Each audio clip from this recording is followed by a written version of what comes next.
Alors, qu'est-ce qu'une personnalité? Écris ce mot « personnalité ».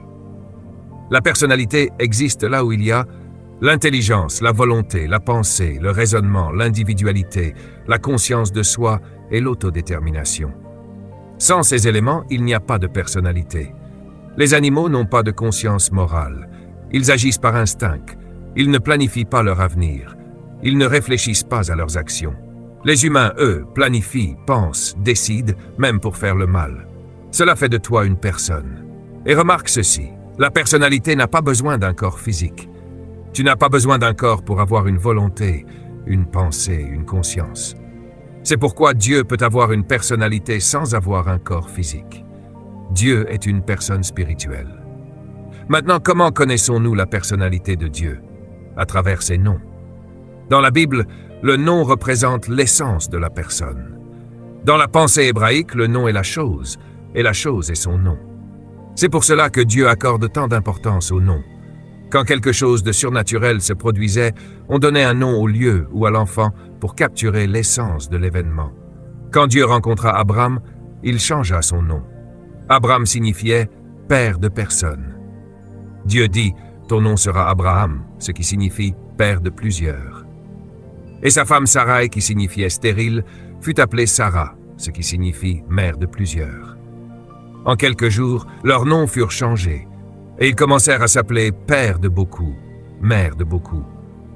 Même si à ce moment-là, ils n'avaient encore aucun enfant, parce que ton nom reflète ton destin. Maintenant, il a fallu 25 ans pour que l'enfant arrive. Je ne sais pas pour vous, mais vous feriez mieux de dire à Dieu « Donne-moi ton nom rapidement ». Tout le monde dit « Dis-le jusqu'à ce que ça arrive ». Fais en sorte que les autres le disent jusqu'à ce que ça arrive. C'est pour cela que tu dois parler de tes rêves avec des personnes qui te répondent dans la foi. Chaque fois qu'on appelait Abraham en disant « Père de plusieurs » et Sarah « Mère de plusieurs », ils entendaient ces paroles tous les jours. Pendant 25 ans, ils ont entendu « Père de plusieurs »,« Mère de plusieurs ». Pas étonnant qu'ils continuaient à aller se coucher chaque nuit en y croyant. Ils coopéraient avec Dieu. Ne fais pas que recevoir la parole, travaille avec la parole. Certains d'entre vous veulent avoir des enfants. Alors, commencez par ajuster vos paroles. Dis à ton mari, « Appelle-moi Sarah, et moi, je t'appellerai Abraham ». On va travailler avec ça. Le nom, c'est la chose elle-même. Jacob signifie trompeur, et il a vécu comme un trompeur. Il a volé le droit d'aînesse de son frère.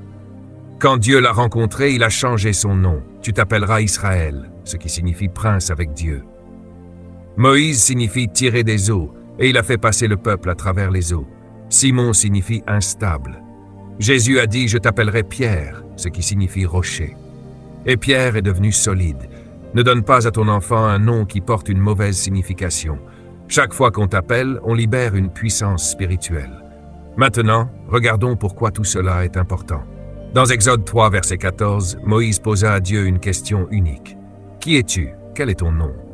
Et Dieu répondit, « Je suis celui qui suis. » En hébreu, cette expression contient 3 temps. « J'étais »,« je suis »,« je serai ». Dieu dit en réalité, « Je suis tout ce dont tu as besoin au moment où tu en as besoin. » Ne m'enferme pas dans ce que j'étais hier, parce que tes besoins changent. C'est pour cela que la Bible dit, « Il est le même hier, aujourd'hui et éternellement. »